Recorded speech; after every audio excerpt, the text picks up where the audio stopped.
Alright, so the way I currently have this working is basically um, whenever you type the specific thing which is listed here, so we're going to use this as an example. So whenever I go ahead and type item, it's going to replace it basically when I hit space or whatever. It's going to replace it with this text.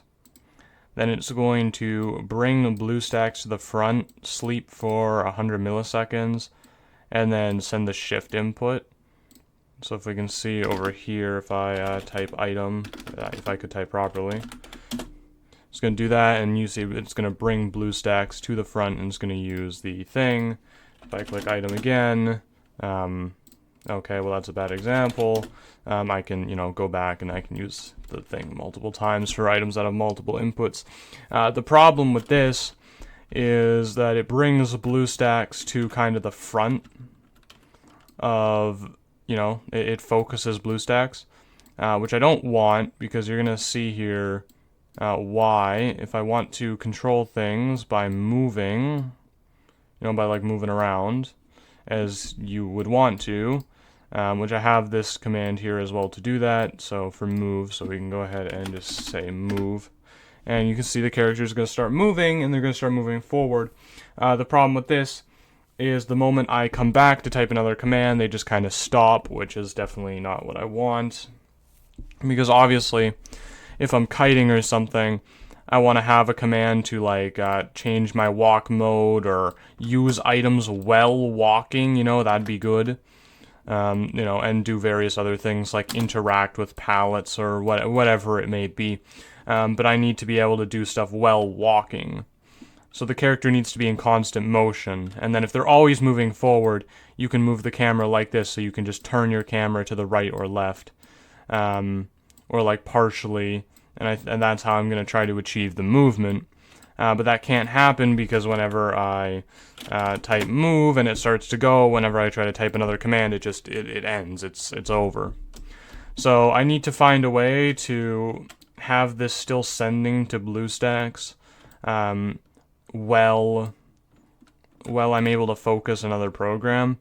I've tried to achieve this with Control Send instead of, you can see here, I'm just using send, which basically is like I'm typing on my keyboard normally. And what Control Send is supposed to do is it allows you to send keystrokes to a program without it being focused. So you can see here I have Notepad up, and I can go ahead and focus BlueStacks just for an example.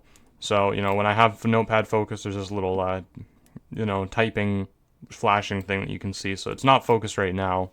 And then I do my little test command. It's going to do that, and it actually writes a letter into Notepad without it actually being focused. I want it to do that for BlueStacks. But you can see I've tried to actually achieve the literal same thing here with the same Control Send command. So we have, Control Send to Notepad, and then in the same one we have Control Send to BlueStacks. And BlueStacks has a hotkey for this, so if I press C, it changes my walk mode. And it as of right now, it doesn't seem to be receiving this Control Send for whatever reason. I have no clue why, so I'm gonna keep working on that. But if I manage to do that, the rest hopefully shouldn't be too difficult. It's just a matter of actually, putting stuff to hotkeys and then figuring out a way to simulate a swipe across the screen. Okay, so I have managed to get it working now. So if I type move, it's gonna go ahead and start moving, and then I can also, again, I can't type, I can also use an item, go back to the item, and I can stop. So I now have basic commands actually working, and the way this is accomplished, this is the script right here, so we will discuss move first. So basically, we type move, it just sends, it auto replaces that text with moving. Then we switch over and we focus BlueStacks here, We sleep for 100 milliseconds. And then we send a click onto the screen. Now, if it's full screened in the way that it is, that click goes up here. And BlueStacks actually has this thing called macro managers. And what I did is, you can see I have one macro here called idv run. And when I run this macro, all it does is hold W forward. And I'll turn around so we can kind of demonstrate this a little bit. If I minimize BlueStacks, like everything's gone, nothing's here, I'm clicking and doing other stuff, you can see we are still traversing forward. So, and then we can pause that, and if we click, send one W keystroke, that will actually stop moving. So that's how the movement is actually accomplished. I'm not constantly holding down W by using auto hotkeys. I'm basically getting BlueStacks to do it for me. And then once it's done that, the way it just comes back, so I have this notepad here which is fixed to be always on top. And then it just clicks, it goes down and just clicks a bunch of times and kind of gets rid of that text. And then it returns, so it finishes, and you end up with being able to go move. All right, great. And then it lines up for me to type whatever the next thing I need to type in here is. So I can do an item like, oh yes, this is cool, great. I can use it multiple times. And yeah, so we now have an actual thing that works, this actual system that functions, and now all that's really left to do is program in all of the different stuff. Alright, so I think I've now added a key for everything. So we have obviously being able to move, that's like the number one. You can turn now, so I can turn to that's the wrong way. So you can turn both directions.